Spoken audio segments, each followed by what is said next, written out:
Graça e paz de Cristo Jesus, amados leitores da Palavra de Deus. E aí, firmes em nossa jornada? Chegamos hoje a um número muito significativo. Esse é o nosso vídeo número 50 da nossa jornada bíblica. Eu sou o pastor Euclides Manhãs Gomes, seu amigo, e com prazer apresento para você a nossa jornada bíblica IBPP 2024. 250 dias lendo a Bíblia, a palavra de Deus, numa visão panorâmica das Sagradas Escrituras. 250 capítulos da Bíblia escolhidos, selecionados para trazer para nós a história da nossa salvação de um modo panorâmico, destacando os principais fatos, tendo como guia de viagem a Bíblia de Estudo Facilitado, excelente Bíblia de estudo publicada aqui no Brasil pela editora Mundo Cristão em 2013 e com notas de comentários muito dinâmicas escritas pelos jornalistas estadunidenses Philip Yancey e Tim Stafford.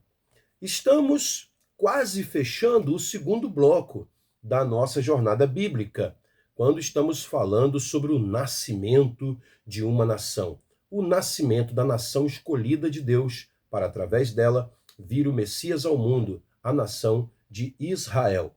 Estamos já quase finalizando o período chamado de período dos juízes, ou Liga Tribal, como preferem chamar alguns estudiosos. Já tivemos oportunidade de apreciar como se deu o contexto do início desse período. Foi um período desafiador do ponto de vista espiritual, porque um ciclo maldito de apostasia e reavivamento aconteceu durante esse período que durou em torno de 350 anos, entre o ano 1372, quando Josué morreu, e o ano 1065, quando o rei Saul foi ungido rei de Israel. Hoje chegamos num personagem muito conhecido, o personagem mais famoso desse período, que já foi aí personagem de filmes, de séries, tá? Sempre muito romantizado, falado de uma forma muitas vezes antibíblica, infelizmente. Mas a sua história é uma história que tem muitas lições para nós. Recentemente, a sua existência foi comprovada cientificamente quando, numa pequena sinagoga no interior de Israel, foi descoberto um pequeno broche, né, como a gente costuma falar aqui no Brasil, um pequeno broche contendo a sua figura lutando contra um leão, que foi realmente um dos lances mais famosos da sua trajetória. Estamos falando de Sansão, o herói forte dos cabelos compridos. Hoje vamos ler um perfil dele e uma reflexão baseada no capítulo 16, que conta a sua derrocada. Foi uma morte que, ao mesmo tempo que foi derrota, foi vitória. Algo muito interessante para a gente aqui analisar. As falhas do super-homem. Esse é o tema da nossa leitura de hoje. Vamos primeiro ler o perfil dele, preparado aqui por Yancey e Stafford, e depois então leremos o capítulo 16 de Juízes. Sansão, um fraco por mulheres, o homem mais forte de sua geração, nunca viveu de acordo com a sua promessa. É assim que Yancey e Stafford intitulam esse seu perfil de Sansão. Eles destacam o capítulo 14, versículo 2. Vi uma mulher filisteia em Tímna. Consigam essa mulher para ser minha esposa. Essa é a fala de Sansão aos seus pais, num ato aí meio de rebeldia. Sansão, o homem mais forte de sua geração, era tragicamente incapaz de controlar sua luxúria. Quando via uma mulher atraente, ele a desejava. Primeiro apaixonou-se por uma jovem que avistou numa aldeia filisteia, defronte à sua casa, atravessando o vale. Seus pais tentaram dissuadi-lo, uma vez que a religião e cultura dela eram inaceitáveis. Os filisteus, nessa época, estavam se estabelecendo, né, e já tinham, aliás, se estabelecido em Canaã, e estavam em plena opressão, tá, contra Israel, ensaiando aí uma opressão que durou 40 anos. Tá? A história de Sansão, ela é paralela, meus irmãos, com a história de Samuel. Essa opressão de 40 anos, ela começou naquele episódio de 1 Samuel 4, quando a Arca da Aliança foi roubada. Tá? Foi ali que começou essa grande opressão, e nessa época, foi a época próxima dessa época, foi quando Sansão fez as suas façanhas principais e começou o seu juizado de 20 anos, tá? Que está lá em Juízes capítulo 15, versículo 20. Tá? E no final desses 20 anos de juizado, Sansão então morre daquela forma trágica, e a morte de Sansão coincide com o reavivamento que Samuel opera naquele episódio da pedra Ebenezer, até aqui nos ajudou o Senhor, de 1 Samuel 7. E aí a opressão dos filisteus ainda dura mais 20 anos, só que mais branda, e ela termina durante o reinado de Saul, quando ele lidera, né, uma campanha contra os filisteus e os derrota, tá? Definitivamente. Tá? Então, a história de Sansão, ela é paralela com a de Samuel e muito próxima do rei Saul, em termos cronológicos. Né? É bastante interessante quando a gente faz esse arranjo. Eu recomendo, né, como já falei aqui, que os irmãos estudem a Bíblia de estudo, a Bíblia cronológica, né, a Bíblia em ordem cronológica, melhor dizendo. Ela foi editada pela editora Mundo Cristão também, né? E os seus editores são os cronologistas Eduard Rizzi e Frank Klassen. Eles fizeram um trabalho esplêndido de arranjo cronológico dos fatos bíblicos. Tá? Existem outros materiais, né, sobre isso também, mas a Bíblia em ordem cronológica de Rizzi e Klassen capitaneia, né, essas obras desse tema, né, cronologia. É importante estudar a cronologia bíblica. Tá? E então, diz aqui, continuando, né? Seus pais tentaram dissuadi-lo, uma vez que a religião e cultura dela eram inaceitáveis, mas ele não lhes deu ouvidos. Sua única norma era o desejo. O casamento terminou em questão de dias e resultou em dezenas de mortes. A famosa Dalila foi, no mínimo, a terceira mulher, no mínimo, a flertar com Sansão, de acordo com o livro dos Juízes. Ela, assim como seu primeiro amor, era uma filisteia que vivia perto de sua casa. É interessante que o nome Dalila, tá, irmãos? A palavra Dalila significa dedicada. Provavelmente Dalila era uma mulher consagrada a Baal-Dagon, o deus, o ídolo, né, dos filisteus. Então, essa Dalila pode ser uma cortesã, uma prostituta cultual do templo de Dagon. Um culto que era um culto de fertilidade também, feito lá entre os filisteus. Uma adaptação de Baal para os filisteus. Diz aqui, então, continuando, onde milhares de homens não conseguiram derrotar Sansão, uma mulher aduladora obteve sucesso. Por causa de Dalila, ele foi capturado, cegado e forçado a empurrar uma máquina de moer. Trabalho que era feito por um jumento, tá, irmãos? Normalmente. Seu triunfo final foi ironicamente apropriado. Cego e acorrentado, exposto como uma aberração para o divertimento de uma delirante multidão, ele destruiu a si mesmo enquanto se vingava de seus inimigos. E na morte, assim como durante a vida, foi difícil dizer quem sofreu mais por causa do temperamento de Sansão, os filisteus ou ele próprio. necessidade, um líder. Ao refletirmos na intenção de Deus para ele, a vida de Sansão nos parece, acima de tudo, trágica.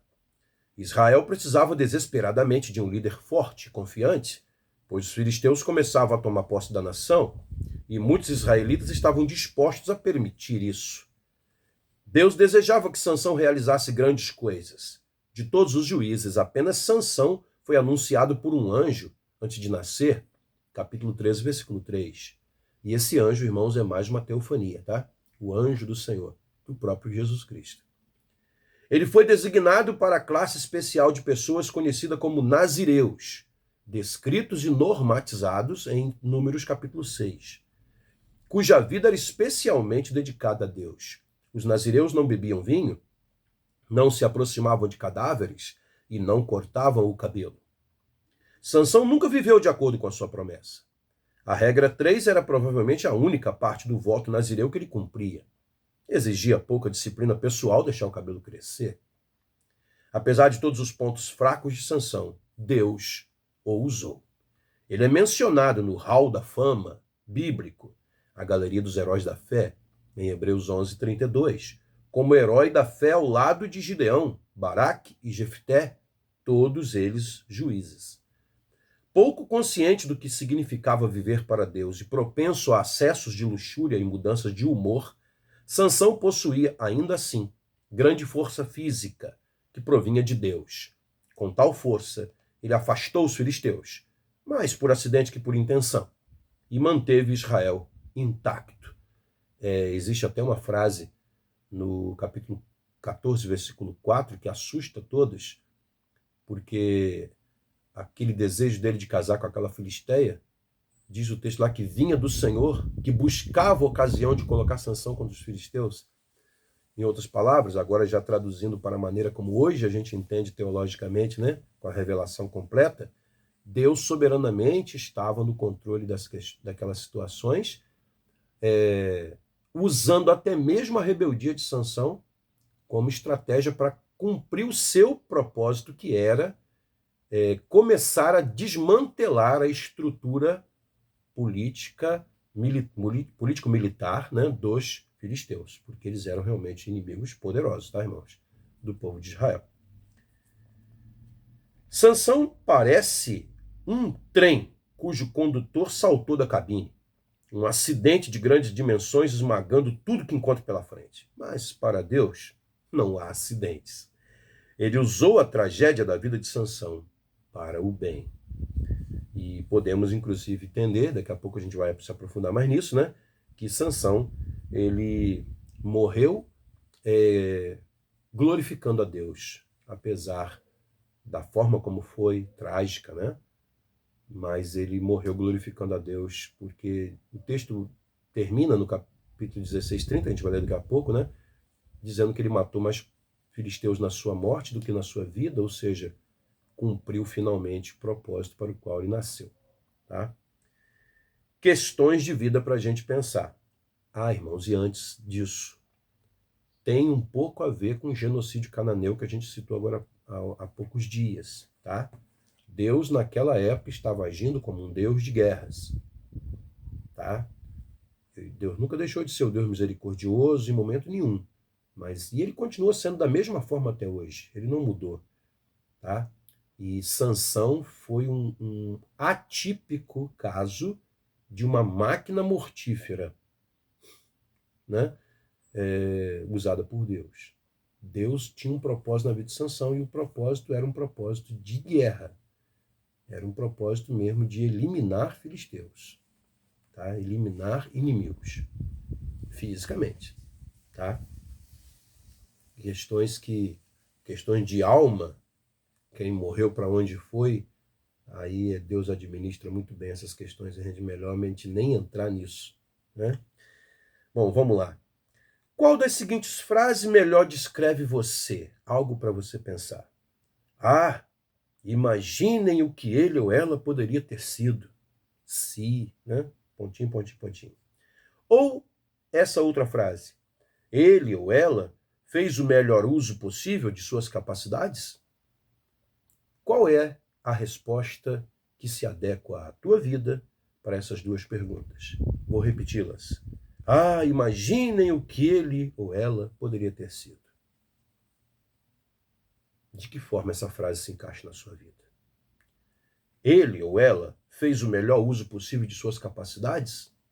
Qual é a resposta adequada, no caso da sua vida, a essa pergunta? É isso que a vida de Sansão nos leva a refletir. Vamos então à leitura do capítulo de hoje, Juízes capítulo 16.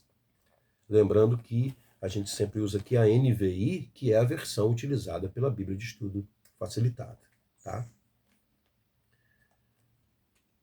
Certa vez, Sansão foi a Gaza, viu ali uma prostituta e passou a noite com ela. Esse certa vez aqui foi durante o período que ele estava julgando Israel, tá? Naquele período ali entre 1096 e 1076 a.C. Para os irmãos terem ideia, Saul foi ungido 9 anos depois que Sansão morreu, em 1065, tá? Então, foi durante esse período dos 20 anos que aconteceu esse episódio aqui, do começo do capítulo 16. Disseram ao povo de Gaza. Gaza era uma das 5 cidades-estado dos filisteus.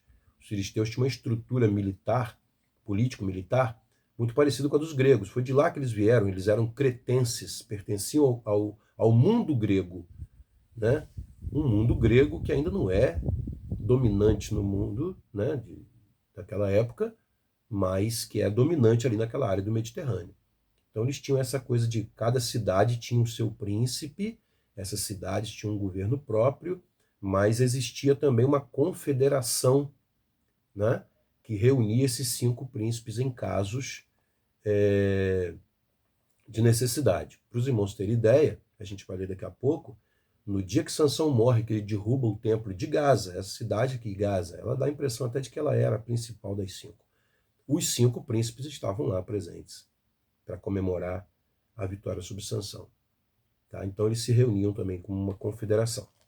Vamos lá. Então cercaram o local e ficaram à espera dele a noite toda, junto à porta da cidade. De um portão enorme, feito de madeira de lei, como a gente usa essa expressão hoje, né?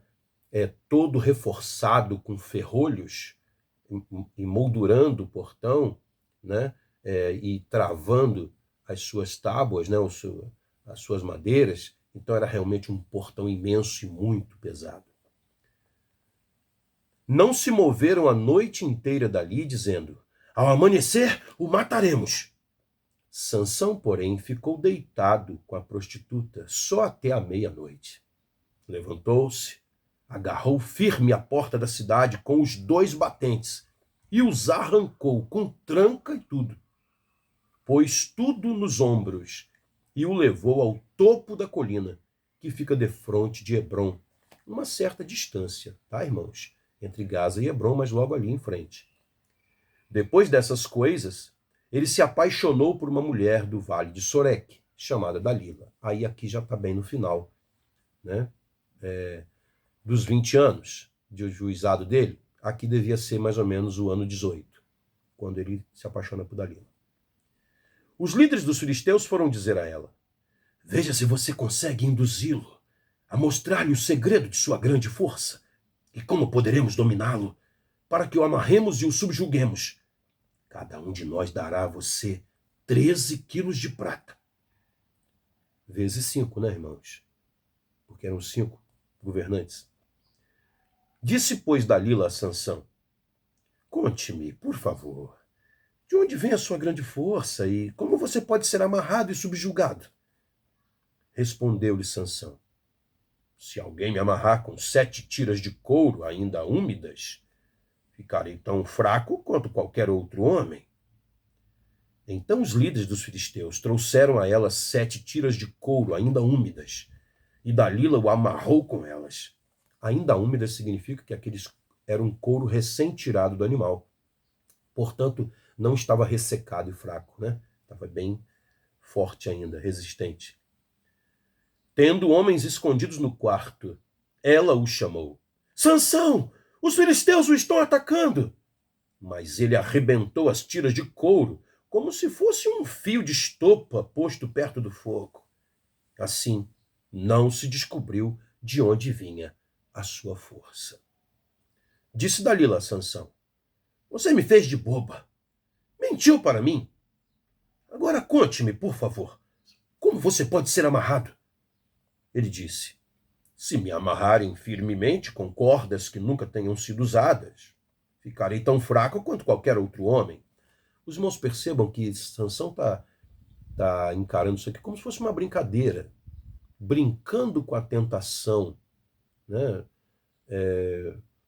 Como o pastor saudoso e grande pregador, pastor Rubens Lopes, dizia, né? Brincar com a tentação é como acariciar a cabeça de uma cascavel. E é o que Sansão está fazendo aqui. Lógico, tá, irmãos? De uma tentativa para outra, passavam-se dias. Essa coisa de Dalila ter guerreiros filisteus, né? Assassinos filisteus escondidos no seu quarto, faz parte da trama.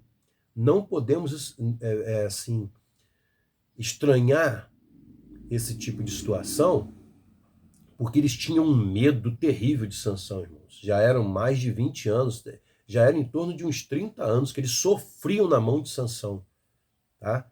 Inúmeras vezes, nunca conseguiam pegá-lo. Sansão, ele nunca liderou uma campanha mesmo militar contra os filisteus, mas ele liderava assaltos a caravanas filisteias, resistências aos ataques dos filisteus para roubar colheitas dos judeus, mas mais naquela área ali, sudoeste de Canaã, que abrangia parte do território de Judá e o pequeno território da sua tribo, Dan, né? Então ali, naquela região ali, é que Sansão agia, né? Atuava. Para os irmãos terem ideia que eu falei que ele era contemporâneo de Samuel e do profeta Eli, do sacerdote Eli, eles atuaram mais no centro, ali em Siló, Ramá, aquela região. Depois os irmãos podem conferir aí essas localidades no mapa, no final da sua Bíblia aí, tá? Versículo 12, continuando. Dalila o amarrou com cordas novas. Depois, tendo homens escondidos no quarto, ela o chamou. Sansão, os filisteus o estão atacando! Mas ele arrebentou as cordas de seus braços como se fossem uma linha. Disse Dalila a Sansão: até agora você me fez de boba e mentiu para mim. Diga-me, como pode ser amarrado?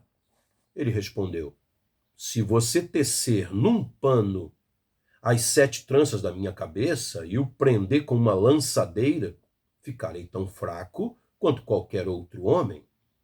A brincadeira já está ficando perigosa, irmãos, porque chega no cabelo dele, que como a gente leu agora há pouco, era o único voto que ele ainda mantinha de pé. Ele já tinha tomado vinho, ele já tinha tocado em cadáveres, né? Então, agora a brincadeira já fica um pouco mais perigosa. O que ele está propondo para Dalila na brincadeira aqui? O tear. Dalila tinha, como toda mulher, né, em casa, um tear, a máquina de costura primitiva da época, que eram 2 estacas, tá?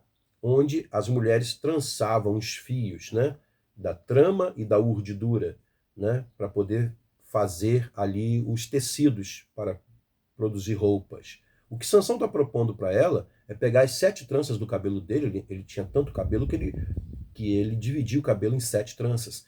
Pegar as 7 tranças do cabelo dele e colocar ali na urdidura e costurar, tramar aquilo ali, né? Como se fosse um pano, tá? E prender com a lançadeira do próprio tear. É o que ele está propondo ali. Assim, enquanto ele dormia, Dalila teceu as 7 tranças de sua cabeça num pano e o prendeu com a lançadeira. Novamente ela o chamou. Sansão, os filisteus o estão atacando! Aqui não diz se tinha homens no quarto, né? Detalhe, talvez ela apenas o enganou ali. Ele despertou do sono e, arrancando a lançadeira e o tear, quebrou tudo, né? Só quebrando a máquina toda, com os fios. Então ela lhe disse: como você pode dizer que me ama se não confia em mim? Essa é a 3ª vez que você me fez de boba. e não contou o segredo de sua grande força. Importunando-o o tempo todo, ela o cansava dia após dia. Isso durou semanas, irmãos. Ficando ele a ponto de morrer. Os irmãos imaginam, né, o poder sedutor, né, de uma mulher determinada, obstinada, né, e até obcecada, tá, pelos valores, 13 quilos de prata vezes 5, irmãos. Né? Era algo realmente, era uma fortuna para aquela época, era para mudar de vida, né, totalmente. Então, imaginem o quanto ela cansou Sansão, diz o texto aqui, ficando ele a ponto de morrer. Ou seja, ele já começou a ficar até desesperado, de tanto ela o importunar. Por isso, ele lhe contou o segredo. Jamais se passou navalha em minha cabeça, disse ele, pois sou nazireu, desde o ventre materno. Se fosse rapado o cabelo da minha cabeça, a minha força se afastaria de mim, e eu ficaria tão fraco quanto qualquer outro homem.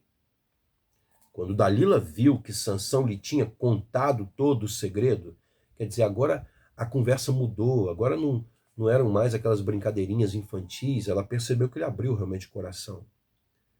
Enviou mensagem aos líderes dos filisteus. Subam mais esta vez, pois ele me contou todo o segredo. Os líderes dos filisteus voltaram a ela, levando a prata. Fazendo-o dormir no seu colo, provavelmente embebedando-o, tá? Ou talvez até colocando algo na bebida dele, como ela já tinha feito nas outras vezes, né? Ela chamou um homem para cortar as 7 tranças do cabelo dele, e assim começou a subjugá-lo, ou seja, ele começou a se enfraquecer, e a sua força o deixou. Então ela chamou, Sansão, os filisteus o estão atacando. Ele acordou do sono e pensou, sairei como antes e me livrarei. Mas não sabia que o Senhor o tinha deixado. Irmãos, essa frase aqui no final é derrocada, né? Vai acontecer o mesmo com o personagem, o líder seguinte, Saul, né? Naquela época, o Espírito do Senhor, ele se apoderava de uma pessoa e diz aqui, né, o Senhor, o Espírito do Senhor é o Senhor, então aqui é a questão da Trindade, né? O Espírito do Senhor, na época do Antigo Testamento, ele se apoderava da pessoa para usar com um propósito, com a missão. Mas se a pessoa falhasse, o Espírito se retirava. Não é como hoje, né, que quando a gente crê em Jesus como Salvador, o Espírito vem morar dentro de nós. E uma vez morando, se cometemos pecados, ele se entristece, mas não sai dali. Se insistimos na prática do pecado, ele chega a se apagar dentro de nós, mas não sai de dentro de nós. Porque hoje, na atual dispensação, a dispensação da graça, na época de Sansão, né, a gente ainda está vendo aqui a dispensação da lei, né? Na dispensação da graça, o Espírito Santo ou entra ou não entra. Se entrar, não sai mais. Naquela época, na época da lei, o Espírito Santo entrava na pessoa para usá-la de acordo com os propósitos para o qual ela foi estabelecida, né? Mas se a pessoa falhasse, o Espírito era retirado. É por isso que Davi se desespera quando finalmente acorda para a realidade do seu pecado, e ele, no Salmo 51, ele se desespera e fala, não retire de mim o teu Espírito, Senhor. Né? No caso de Davi, Deus não retirou o Espírito, por quê? Porque sabia que Davi, né, apesar da falha, mantinha um coração humilde diante de Deus. Não foi o caso de Sansão aqui. Sansão foi um caso em que realmente o Espírito o deixou, mas ainda o usou uma última vez, como a gente vai ver agora aqui, porque ele clamou por arrependimento. Foi como Manassés, lá também, né, em 2 Crônicas 33, né, que também foi um péssimo rei, um assassino, terrível, terrível, terrível, idólatra, né, terrível. Mas se arrependeu e Deus o trouxe de volta, né, para o trono. Então, são esses casos que acontecem no Antigo Testamento. Os filisteus o prenderam, mas como se não bastasse prender, para mostrar o medo que tinham dele e do Deus dele, porque eles sabiam que Sansão só tinha aquela força por causa do Deus de Israel. Tá? A essa altura, meus irmãos, os filisteus já tinham experimentado aquela situação de Dagon cair, né, diante da Arca da Aliança. Esse episódio já tinha acontecido. Então os filisteus, não basta para eles prender Sansão, furaram os seus olhos, arrancaram os seus olhos. Tipo assim, cego, mesmo que ele recupere a força, vai ter dificuldade para nos enfrentar. Né? E o levaram para Gaza. Prenderam-no com algemas de bronze. Quer dizer, não prendeu com cordas, mas com metal. E o puseram a girar um moinho na prisão. O trabalho que era feito por um jumento, ou por mulheres quando era uma máquina menor, né, doméstica. Mas logo o cabelo da sua cabeça começou a crescer de novo. Por que isso está no versículo 22? A força não voltou, mas o cabelo cresceu. Isso aqui está escrito, irmãos, para dizer que não era o cabelo que era a questão da força, a origem da força. A fonte da força estava em Deus e no relacionamento de fé de Sansão com Deus. Enquanto essa fé ainda resistiu dentro dele, mesmo que pequena, Deus ainda manteve o Espírito Santo nele como capacitador. Tá?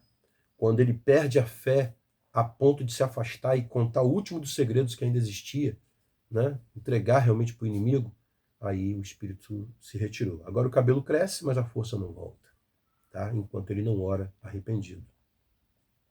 A morte de Sansão. Os líderes dos filisteus se reuniram para oferecer um grande sacrifício ao seu deus Dagon e para festejar. Irmãos, quem seria o grande sacrifício? Era o quê? Provavelmente era Sansão. Tá? A gente pode ler nas entrelinhas aqui do texto, embora o texto não afirme isso, mas a forma como daqui a pouco a gente vai ver, que trouxeram, começaram a afligi-lo. Afligir significa machucá-lo mesmo, né? Com chicotes, né? Com pontas de lança, né? Arrancando sangue mesmo dele na frente de todo mundo. Tá? A forma como eles estavam, aquela coisa estava se encaminhando, e à medida que os tambores iam rufando, e o vinho, né? Tomando a consciência deles, e os demônios agindo, a gente sabe disso, né, irmãos? Hoje a gente entende que a batalha espiritual é muito forte. No fim daquela festa, irmãos, Sansão ia ser sacrificado. Tá? A Dagon, no meio das colunas sagradas de Dagon. Essas colunas sagradas de Dagon, elas têm todo um significado místico, tá, irmãos? Que depois os irmãos podem pesquisar sobre isso aí na internet, mas essas duas colunas sagradas de Dagon, elas têm um significado místico que depois vai se imiscuir ao longo dos tempos, né? Até com símbolos maçônicos, símbolos de organizações secretas, tá? Depois os irmãos podem pesquisar sobre isso. Sansão ia ser sacrificado ali, ou seja, Dagon, diabo, né? O diabo. Ia sair vencedor, tá? Deus jamais ia permitir algo assim. E Deus conta, como sempre contou, com a fé do seu povo. Quando essa fé falha, a derrota acontece. Tá? A derrota acontece. Depois Deus se vinga do diabo e de quem foi usado por ele. Mas quando há um mínimo de fé envolvido, tá? Um mínimo de desejo de glorificar a Deus, que foi o que Sansão demonstrou, daqui a pouco a gente vai ler no versículo 28, Deus usa. Tá? E foi o que aconteceu aqui. Por isso que eu falei lá atrás que essa morte de Sansão é uma derrota que é vitória. Derrota para ele, fisicamente, porque, segundo os cronologistas, né, Sansão morre com apenas 52 anos de idade. Tá? Um homem que podia render muito ainda, se tornar um grande líder até o final da sua vida. Tá? Se ele se convertesse de verdade mesmo aos propósitos de Deus. Sansão, a grande lição da vida de Sansão é o desperdício, irmãos. O desperdício do tempo, o desperdício dos dons, o desperdício da vida, dos anos. Né? Então, é isso que tem que estar bem em voga para a gente aqui, nessa análise. Né? Comemorando sua vitória, diziam: o nosso Deus entregou o nosso inimigo Sansão em nossas mãos. Quando o povo o viu, louvou o seu Deus. O nosso Deus nos entregou o nosso inimigo, o devastador da nossa terra, aquele que multiplicava os nossos mortos. Com o coração cheio de alegria, essa alegria aqui é uma alegria da bebedeira, tá, irmãos? Gritaram: tragam-nos Sansão para nos divertir. E mandaram trazer Sansão da prisão, e ele os divertia. Quando o puseram entre as colunas, as tais colunas sagradas, né? Sansão disse ao jovem que o guiava pela mão: ponha-me onde eu possa apalpar as colunas que sustentam o templo, para que eu me apoie nelas. Sansão aqui já estava com uma estratégia na mente.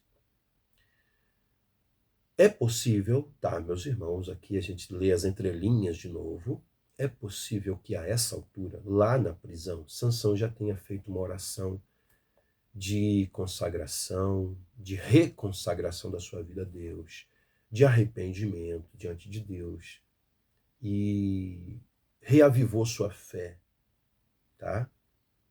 Por isso que a oração que ele vai fazer no final aqui é meramente pedindo justiça retributiva. Já falei sobre isso aqui para os irmãos, né? Só que essa justiça retributiva era em cumprimento de uma missão. Não é olho por olho, dente por dente. Tá? Aqui é uma missão de guerra, de extermínio, tá? De desestrutura político-militar de um povo inimigo. Poderoso, reafirmo. Poderoso. Tá? Então, havia todo um propósito aqui. É possível que Sansão já estivesse convertido, vamos usar essa expressão bem nossa de hoje em dia, né, quando faz esse pedido aqui ao rapaz. Homens e mulheres lotavam o templo. Todos os líderes dos filisteus estavam presentes, os 5 príncipes, né?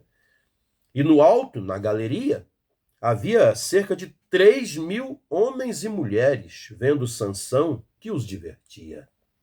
E Sansão orou ao Senhor: ó soberano Senhor, lembra-te de mim.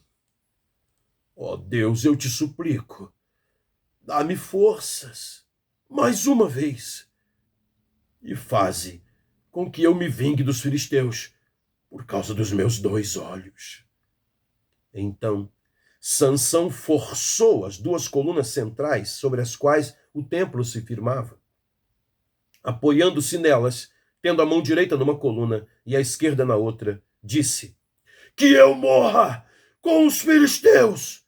Em seguida, ele as empurrou com toda a força, e o templo desabou sobre os líderes e sobre todo o povo que ali estava. Assim, na sua morte, Sansão matou mais homens do que em toda a sua vida. Casa Abaixo é o nome de uma notinha de estudo de Yancey Stafford, falando acerca deste versículo 30. Arqueólogos escavaram templos da época de Sansão. Normalmente, pilares de madeira eram postos juntos para dar suporte ao telhado, o que às vezes incluía uma área coberta para espectadores. É bem possível que a estrutura aqui descrita já estivesse rangendo sob o peso de 3.000 pessoas que haviam se aglomerado de um lado para assistir a Sansão. Ele conseguiu remover os pilares de suas bases de pedra e o templo desabou. Foram então os seus irmãos e toda a família do seu pai para buscá-lo. Trouxeram-no e o sepultaram entre Zorá e Estaol, no túmulo de Manoá, seu pai. Sansão liderou Israel durante 20 anos. Manoá. Na nossa Igreja Batista Parque Prazeres aqui temos um ministério ativo de homens de oração, homens de joelho, famílias de pé, cujo nome é Movimento de Oração Manoá.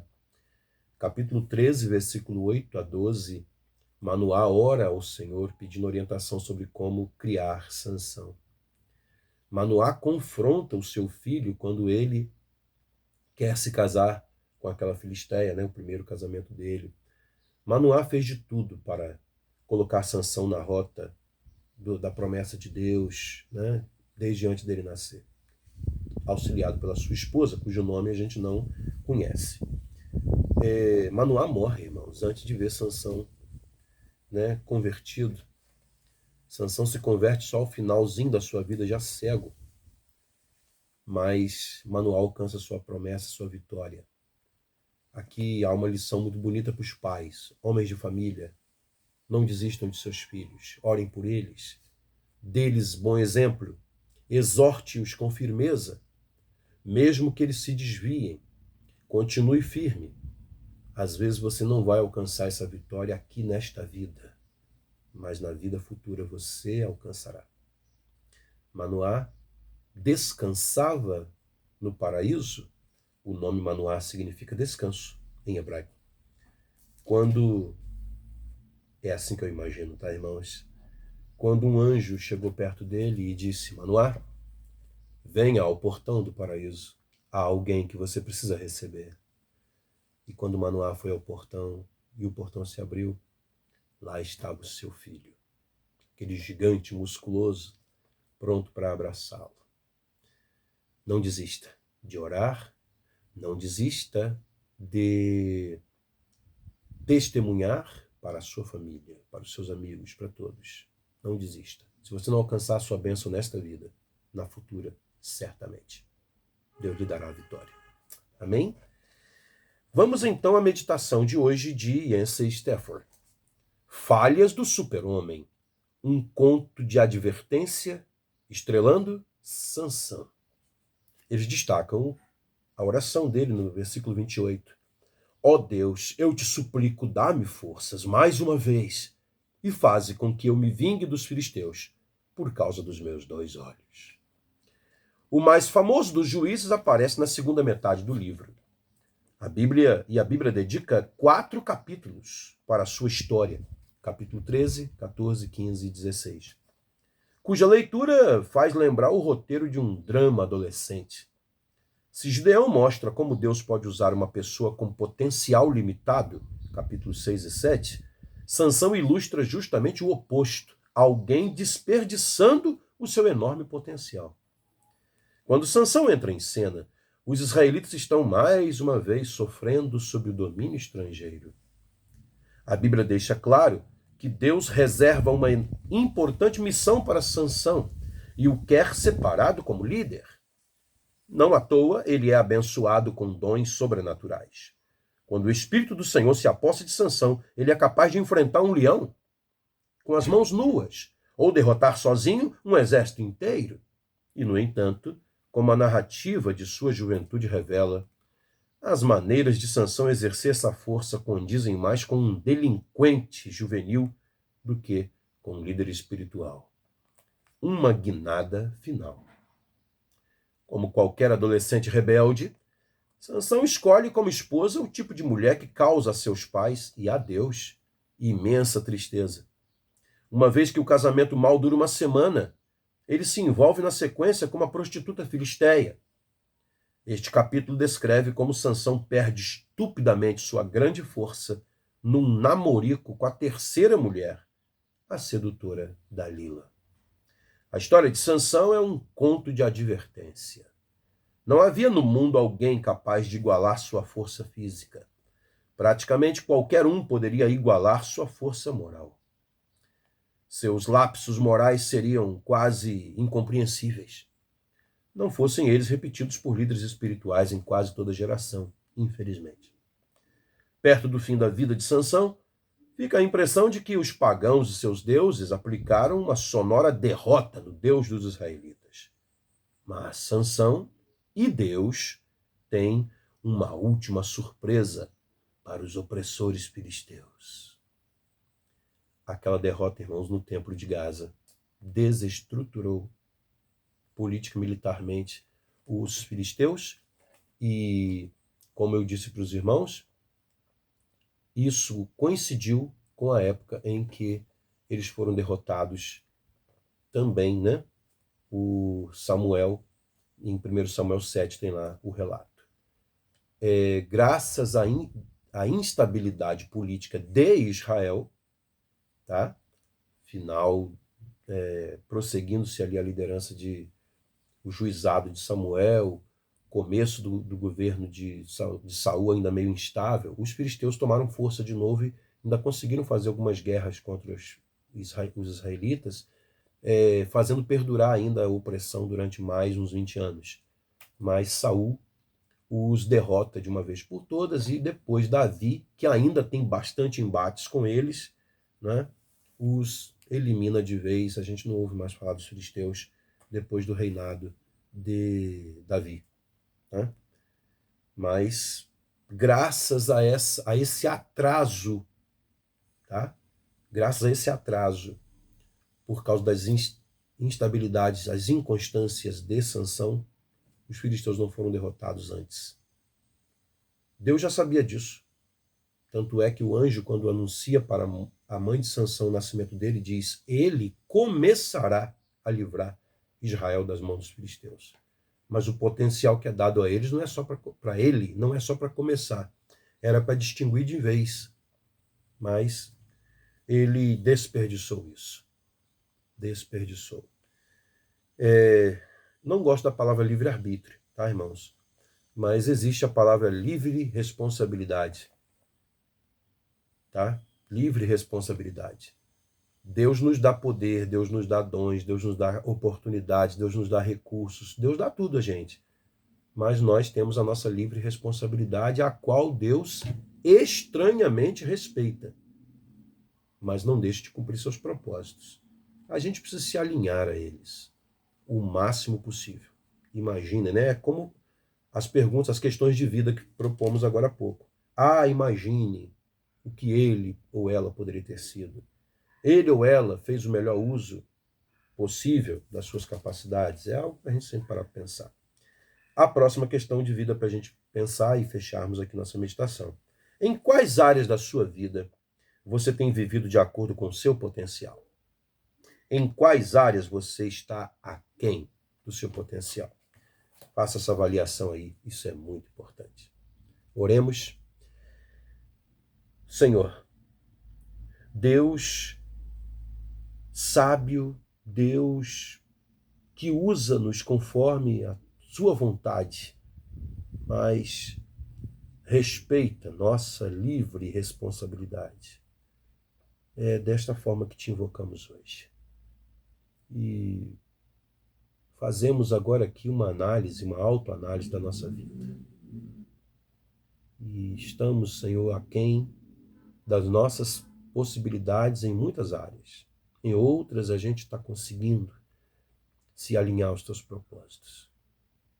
Perdoe-nos pelas nossas deficiências e obrigado por nossas eficiências.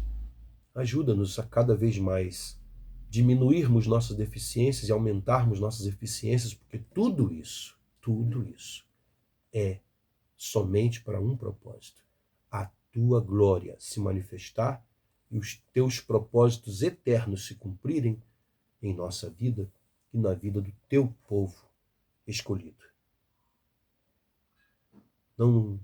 Que não sejamos como Sansão, Senhor. Que não sejamos como Sansão. Ajuda-nos para que não sejamos como ele. E ao mesmo tempo nós nos comprometemos a fazer nossa parte para vencermos essas deficiências e estarmos alinhados com os teus planos. Essa é a nossa oração que fazemos de consagração. Em nome de Jesus. Amém. Deus abençoe sua vida. Até a nossa leitura de amanhã, quando vamos fechar esse segundo bloco da nossa jornada bíblica, o nascimento de uma nação, apreciando a lindíssima história de Ruth e Boaz. Uma história que está situada nesse período aí dos juízes de Israel. Deus abençoe você e sua família. Até amanhã, querendo assim o Senhor. Amém.